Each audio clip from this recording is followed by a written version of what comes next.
minha mensagem de hoje tem por tema a dor da remoção. Remover algo ou tirar algo de nossa vida que nos oferece algum benefício é muito desafiador. E todas as vezes que a vida, que Deus se predispõe a agir na nossa vida, para que algo ou alguém seja removido dela, essa remoção, ela vai causar dor, por medo, por sentimento de posse, ou simplesmente por conforto. Normalmente as pessoas não têm dificuldade, principalmente na igreja. Você quer colocar alguém num cargo, ninguém normalmente não te pergunta por que você está colocando essa pessoa no cargo.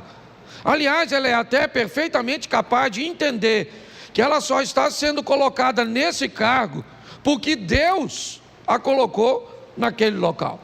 Mas se você precisar remover essa pessoa do cargo, normalmente ela quer uma série de informações, de justificativas para cujas quais ela está sendo removida, retirada de uma função, porque na maioria das vezes, quando algo precisa ser retirado da nossa vida, essa remoção, ela vai nos trazer algum desconforto, alguma dor.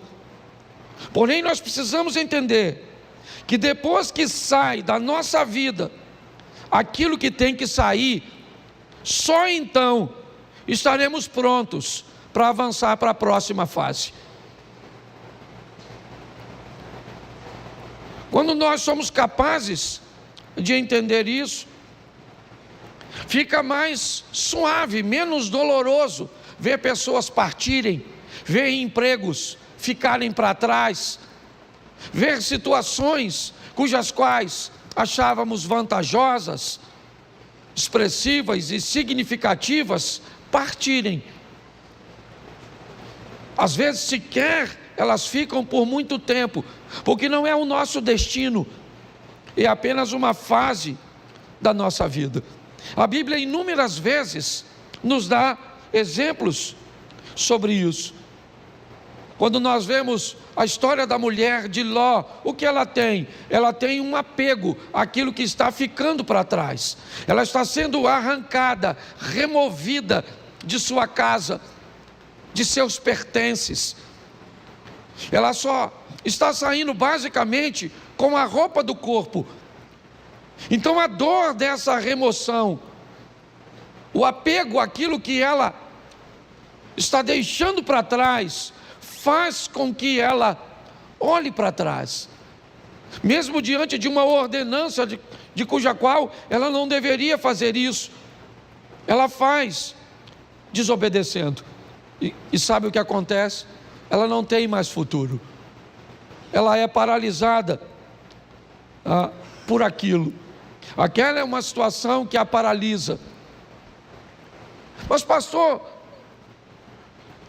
muitas vezes nós precisamos retornar, precisamos dar uma olhada, sim, mas não precisa ser num looping onde você retorna onde estava.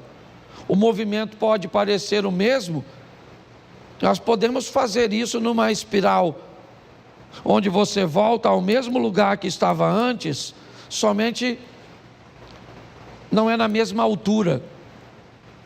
Volta, mas você sabe, quando um avião pequeno, ele precisa decolar num ambiente montanhoso, você sabe o motivo pelo qual o avião do grupo Mamonas Assassinas colidiu com a Serra da Cantareira?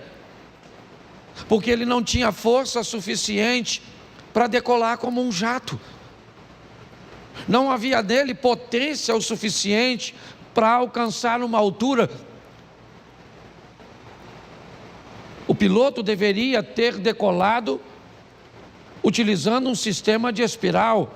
Decolaria mais baixo, então retornaria e ganharia altura para que conseguisse transpor aquele obstáculo, aquela serra. Quando a vida vai tirar algumas coisas de nós, que ela precisa tirar, e é isso que eu vou te mostrar em 3 exemplos, nós precisamos estar preparados para lidar com essa dor da perda, da separação, com a remoção, né, de algo ou de alguém que precisa ser retirado da nossa vida, porque senão nós não vamos transicionar de fase. Há quanto tempo você não muda de fase na sua vida? Há quanto tempo coisas ruins não acontecem, mas também não acontecem coisas boas? Quando você vive num dinamismo, é lógico que nem sempre coisas boas vão acontecer. A dinâmica da vida traz consigo coisas ruins, mas coisas boas também acontecem. E nós vamos vivendo e crescendo, evoluindo. Mas se nós não soubermos lidar com essa situação, nós vamos ter problemas. O primeiro texto que eu quero usar é um exemplo disso num milagre. Segundo o livro dos Reis, capítulo 4, verso de número 4. Põe para mim na tela, por favor. Segundo o livro dos Reis, capítulo 4, verso 4.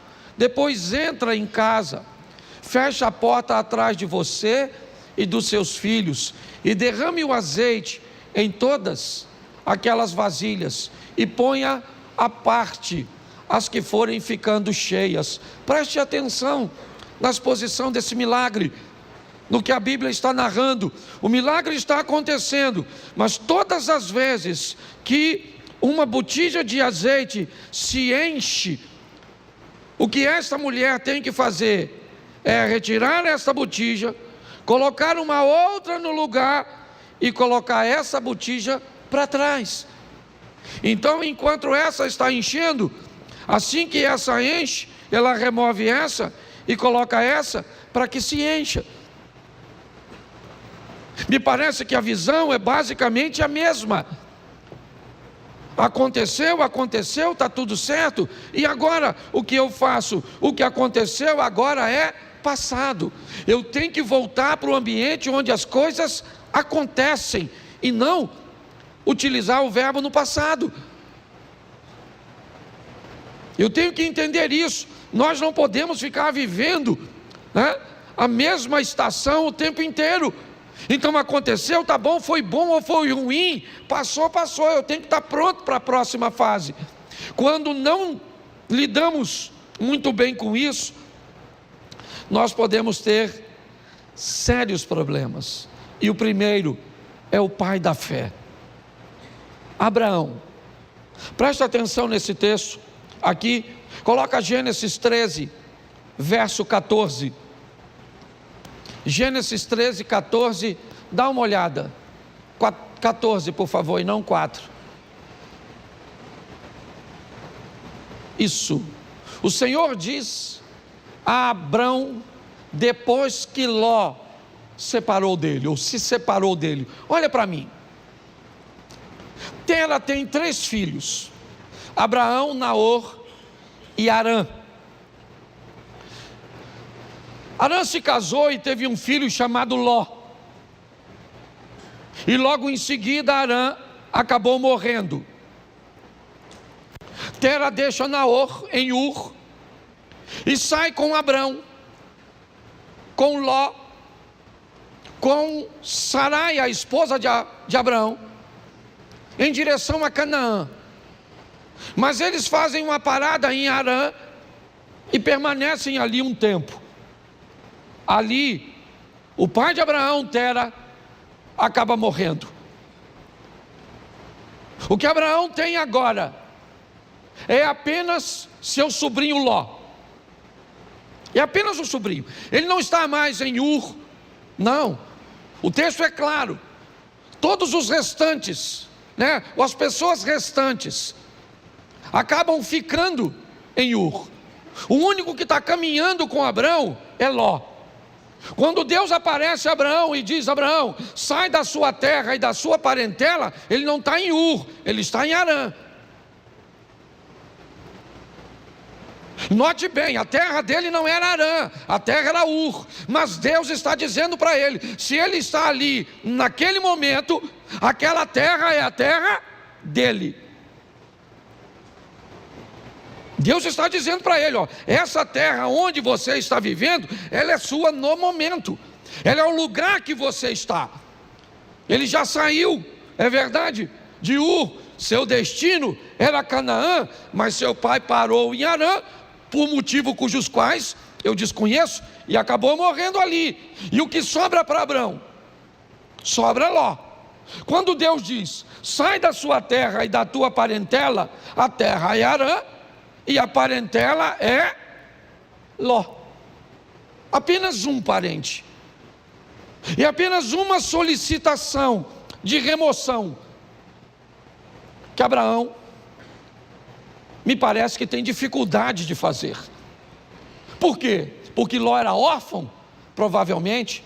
Porque a terra cuja qual ele está agora não é Ur, não é um ambiente de Ló, talvez.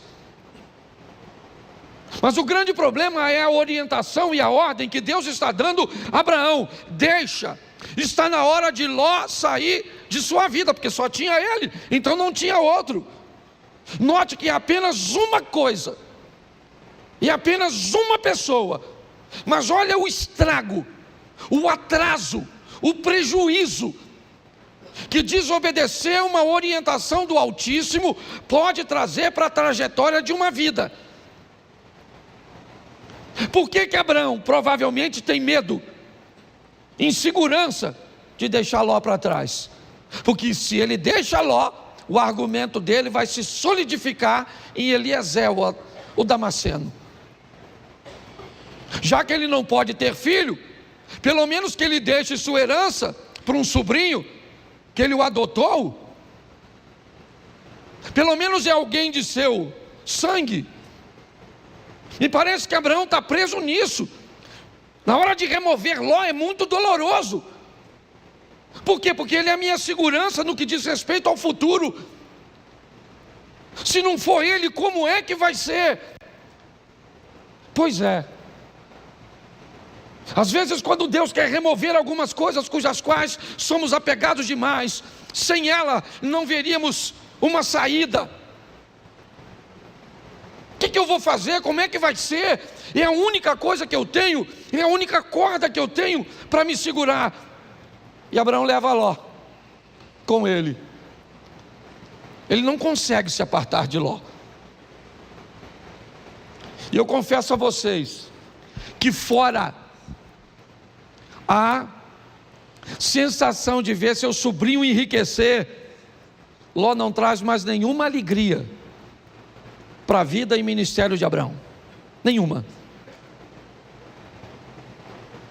Se você for olhar a história, é só problema, é só dificuldade, é só adversidade. Até que chega um momento que Deus diz: Abraão, não tem mais como. E aí entra o verso, coloca o verso 13 por favor, desse texto. Ora, os homens de Sodoma eram maus e grandes pecadores contra o, verso 14, disse o Senhor a Abraão, depois que Ló se separou, ergue os olhos e olha desde onde estás para o norte e para o sul, para o oriente e para o, vamos lá, porque toda essa terra que vês, eu te darei a ti e a tua, preste atenção, isso só acontece depois que Ló vai embora. Olha só, Abraão era rico, sim ou não? Sim. Foi a riqueza e a prosperidade que fez com que os poucos recursos da terra não fossem suficientes para sustentar os dois rebanhos. Há uma briga, um litígio entre os pastores de Ló. Então Abraão Diz a Ló: escolhe para onde você vai, escolhe. Decida para onde você quer ir. Note que Abraão não está preocupado com a direção, ele está preocupado com a companhia. Enquanto Ló caminha para Sodoma e Gomorra, lembra o verso 13? O que tinha lá? Homens que viviam em grandes pecados. Abraão não. O caminho de Abraão era outro. A rota de Abraão era outra. Abraão estava disposto a andar com Deus. Era isso. Quando olhamos essa história, o que descobrimos? Que o pai da fé estava apegado e tinha dificuldade de se libertar de coisas, e aqui, de laços familiares. Entenda o que eu vou falar agora. O corte do cordão umbilical, o rompimento da sua vida para com a sua família, para viver a sua própria história, precisa acontecer.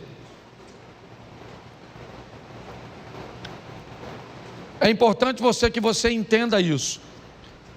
Existe uma nova fase para você, e você precisa estar pronto a retirar ou a permitir que isso aconteça. Se dependesse de Abraão, ele não tiraria.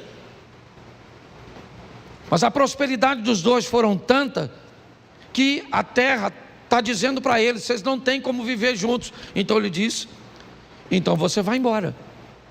E o texto diz que assim que Ló sai da vida de Abraão, Deus disse: agora levanta os teus olhos e olha. Agora dá uma olhada. Agora não há limite. Finalmente eu posso fazer na sua vida tudo aquilo que eu sempre quis fazer. Só não conseguia fazer antes porque você ainda estava aprisionado. É importante, eu não sei qual é a prisão ou aquilo que precisa ser removido da sua vida. Eu sei que tem coisas, e principalmente quando o assunto são questões familiares, principalmente, é romper com uma mãe para dar um outro nível para o casamento. É romper com um filho para dar um outro nível para o casamento. Pare e pense. Muitas vezes nós precisamos, não é abandonar, não. Você vai ver o que Abraão ainda vai fazer mais à frente. Mas é importante que nós entendamos isso, que depois que Ló sai da vida de Abraão, as coisas tomam um rumo totalmente diferente. Então, por mais doloroso que seja, esteja pronto para viver essa remoção. Deixa eu usar a segunda, que eu não posso deter muito tempo. Jonas 1,15. Jonas capítulo 1, verso de número 15. Levantaram Jonas e o lançaram ao mar, e cessou o mar da sua fúria. Preste atenção. Um barco está para afundar, e Jonas está nele. Qual é o problema da tempestade? É Jonas. Qual é o motivo de tudo aquilo que está acontecendo? É Jonas. Por que Jonas está ali? Porque o capitão do navio está ganhando dinheiro com Jonas. Jonas está ali porque comprou uma passagem. Jonas está ali porque tinha uma grana para comprar uma passagem para entrar nesse barco. Mas ele é um desobediente, está certo? Mas ele está trazendo dinheiro. Mas eu não sei quem ele é. Tudo bem, não quero saber. Ele está trazendo uma grana, ele está trazendo uma lucratividade, e pautado nessa lucratividade, eu não sou capaz de selecionar quem entra na minha vida. Deixa eu fazer uma pergunta para você: quanto custa para entrar na sua casa? Quanto custa para entrar na sua família? Quanto custa? Qual é o preço de um ingresso da sua intimidade? Pare e pense. Por causa da entrada de Jonas, o capitão do navio, que não é profeta, ele não desobedeceu a Deus, não. Ele cometeu algum pecado quando vendeu o ingresso do barco dele para o Jonas? Sim ou não? Claro que não. Mas não interessa, tem alguém dentro da vida dele, tem alguém dentro do barco dele que está trazendo aquela tempestade. É só uma questão de tempo até ele afundar. Você sabe o que ele faz, o capitão do navio? Ele pega toda a carga e joga fora. Ele precisava perder a carga? Não, o problema era a carga, o problema era Jonas. Mas ele perde a carga, porque pessoas perdem aquilo que não precisava perder, quando não querem tirar o que precisa ser retirado. Você não quer tirar esse comportamento? Então tá bom, perde o casamento, perde a intimidade, perde a paz. Mas sabe por que Jonas saiu do barco? Porque o capitão procurou. O capitão está procurando, me parece alguma coisa para jogar fora.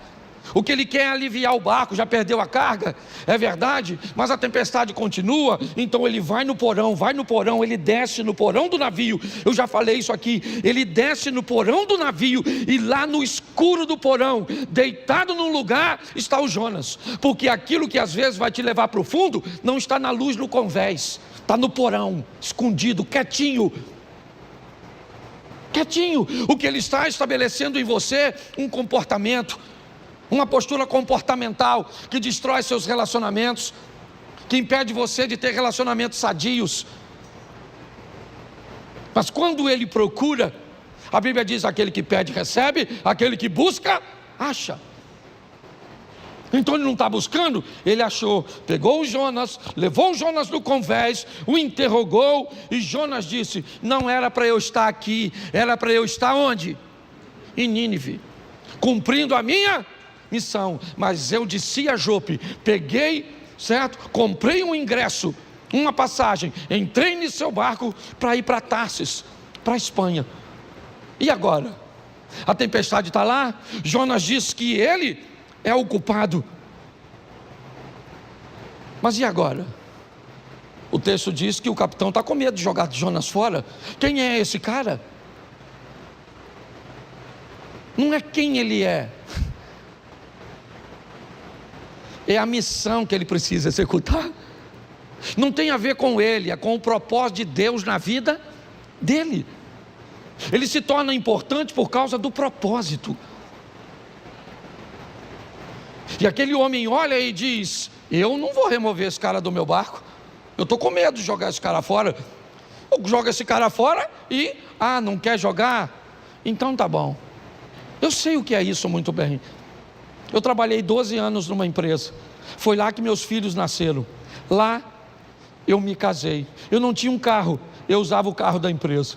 Tudo girava em torno daquele lugar. Eu não sabia viver, não havia nenhum outro ecossistema que eu conseguia enxergar, sabe, para me prover de um futuro. Não tinha. Não havia possibilidade, eu não conseguia enxergar. Eu sei hoje que existia, tanto existia que eu estou onde eu estou, mas na época eu não via. Eu estava totalmente apegado, e Deus usando todas as estratégias para me remover. Ele me tirou com mão forte de um lugar que eu não queria sair. Eu não estava vivendo em pecado, não, eu só não estava onde Deus queria que eu estivesse. Mas aqui eu não quero falar de Jonas, eu quero falar do capitão. É ele é o foco da minha mensagem, porque é o barco dele que vai afundar. Por quê? Porque tem alguém que não deveria estar na vida dele, na casa dele, na empresa dele, nos negócios dele, no ministério dele. E agora ele tem que jogar Jonas fora. Sabe o que ele tem? Medo. Medo de jogar. Só que ele não vê outra situação. Ele tem que jogar Jonas fora.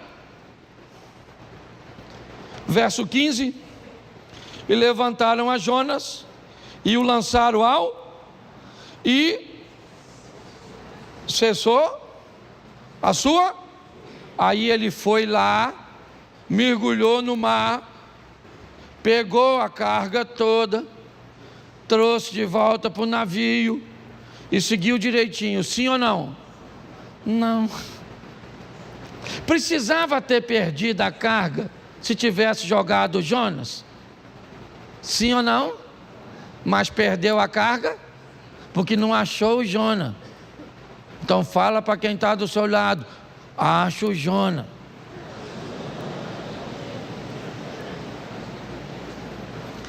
Entendeu, querido? Acho que Deus está falando com alguma pessoa aqui hoje, certo? Você nem tem barco, mas tem Jonas, tá certo? Ah, pastor, descobri hoje, o meu Jonas é o meu marido.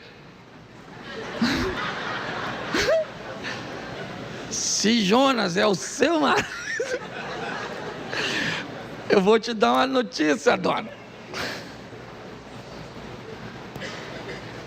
Afunda. Porque tem gente, que a turma que já está brigando, né? Fala, pastor, nossa, remoção. Nossa, podia sair morto. Mas afogado serve.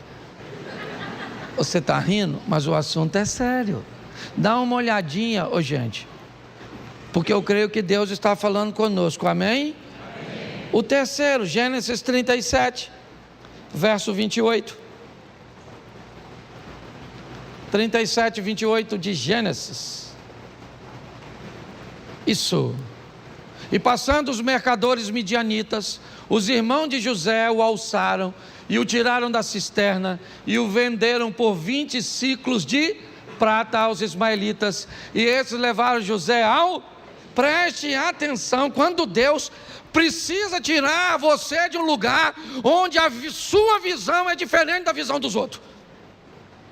Por favor, se você veio para essa igreja, certo, e você não quer se encaixar nessa visão, essa é uma mensagem extraordinária para você.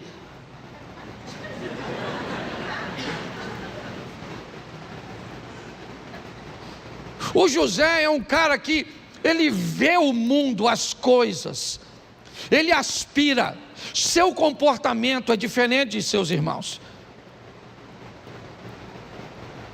Não cabe. Eu não estou dizendo que Rubem, Simeão, Levi, Isacar, Zebulun, Gad, Azer, Naftali, certo? Eu não estou dizendo que eles estão errados. Eu estou dizendo que há uma visão diferente. E Deus então vai remover José. Sabe o que ele é? Irmão dos caras. Sabe, ele vai ser vendido como? Repita comigo, é melhor ser um escravo na mão de estranhos do que irmão de uma família de invejosos. O dono do escravo, ele quer o quê? O que ele quer com o escravo? Ele quer o quê? Lucrar, sim ou não? Então, para o dono do escravo, quanto mais ele lucrar, melhor. O que o escravo vai fazer lá na frente, se o escravo amanhã se tornou governador do Egito, o cara não quer saber. O que ele quer saber é o quanto ele ganhou quando vendeu o escravo. Mas um ambiente de invejoso, ele está preocupado com o que você pode se tornar no futuro. É isso que vai incomodá-lo. Então o propósito, enquanto o dono do escravo não se preocupa com o escravo amanhã, desde que tenha ganho com ele, o invejoso não, ele se preocupa totalmente com amanhã, com aquilo que você pode se tornar. Porque na verdade, na maioria das vezes, todo mundo quer ver você bem, desde que não seja melhor do que ele. Na maioria das vezes é assim que funciona. José precisa ser removido daquele lugar. Não cabe ali. Mas pastor, fique tranquilo. Essa é uma questão de família, e uma família bem organizadinha. Não esqueça que esse cara, ele é bisneto de Abraão, sim ou não? Isso. Ele é filho de Jacó, que é filho de Isaac, que é filho de Abraão. Essa é uma história sensacional no que diz respeito à família. Por quê? Porque José é vendido pelos irmãos aos ismaelitas e vai para o Egito, como nós lemos o texto. No Egito, então, ele se torna governador e depois de anos, seus irmãos vêm morar numa terra que ele conquistou para seus irmãos. Olha só, nessa história, os irmãos de José cabem na vida de José naquele momento que ele está lá? Sim ou não? Não. Mas quando ele migra para o Egito e se torna governador, quem é que vem morar com ele? Os irmãos. Tem gente que não cabe na sua vida hoje, mas vai caber. Tem ambientes que hoje precisa ser retirado de você. Talvez porque você não tem habilidade para lidar com ele. Mas todas as vezes que Deus quer remover isso, ou quer remover algo, alguém da nossa vida, se esse ambiente, se essa pessoa nos traz alguma vantagem, nós vamos ter sérios problemas. Isso aconteceu com Abraão, como eu citei aqui para vocês. Isso aconteceu com aquele homem que teve seu navio ameaçado porque alguém não devia estar lá, e mesmo na hora de remover foi desafiador. E para José também foi difícil ver seus irmãos ficarem para trás e ele ser vendido. Hoje, o que eu entendo aqui para todos nós é que algumas coisas precisam ser retiradas, removidas. Essa palavra veio a mim quando eu ouvi aquela ministração na Slavec, onde aquela ideia de graça que me trouxe até aqui foi ampliada, não diminuída, ampliada. É uma nova fase. É importante que nós venhamos a respeitar o tempo da mudança. É um grande desafio para nós. Eu não sei se você sabe, mas a história de Abraão começa com 75 anos de idade. Isaac nasce, Abraão tem 100 anos. Foram 25 anos depois. Ele teve que vivenciar tudo aquilo. Talvez por isso ele seja chamado o pai da fé. Hoje, muitas vezes, Deus tenta remover coisas tão pequenas. Eu vou falar aqui algo, não vou expor a intimidade de ninguém, mas não sei nem se o casal que eu atendi está aqui, mas não vou citar seu nome de forma nenhuma aqui. Eu estava atendendo agorinha mesmo um casal que corre o risco de se divorciar porque a mulher tem dificuldade de remover o celular, de remover o vocabulário. E se não fizer isso, o casamento acaba. Mas ela tem dificuldade de remover, porque todas as vezes que algo precisa ser retirado, nós temos muita dificuldade. Tenta fazer uma devocional toda manhã. Tenta. E você vai encontrar com diversos obstáculos que você precisa remover. Tenta levantar de manhã, fazer a sua oração, fazer sua leitura bíblica, fazer um período de meditação. Eu não sei de quanto tempo você pode, mas tenta fazer isso. A probabilidade de você não conseguir é muito grande, porque para colocar essas coisas em prática, você vai ter que remover outras coisas que você já faz e que lhe oferece conforto. Tenta orar toda noite com sua esposa, de mãos dadas. Tenta fazer jejum pelo menos 2 ou 3 vezes na semana. Tenta para ver. Pastor, por que é tão difícil?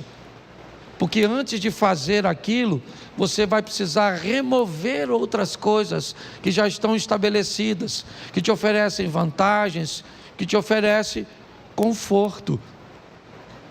Hoje a minha proposta, sabe, é trazer esse entendimento para você. Eu fecho aqui na minha devocional de sexta-feira. Eu vivi uma das maiores experiências, porque hoje não era para eu estar aqui. Hoje era para eu estar envolvido num escândalo e preso, com meu nome passando na mídia. Mas por causa da minha devocional, e eu tenho certeza, uma oração tão simples que eu fiz naquela manhã, me deu condições de chegar no lugar 20 minutos antes e resolver um problema que ia acabar com a minha vida. Você sabe quantos minutos eu orei naquela sexta-feira? Talvez de 5 a 7. Sabe aquela oração que você levanta e entrega o dia? Sabe, Senhor, toma esse dia, toma isso, toma aquilo, oro para o fulano, para o ciclano, aquela coisa. Então eu vou falar uma coisa para vocês. Para ter bons hábitos, nós vamos ter que remover os ruins. E se você achar que não consegue fazer isso, vai continuar com os ruins mesmos.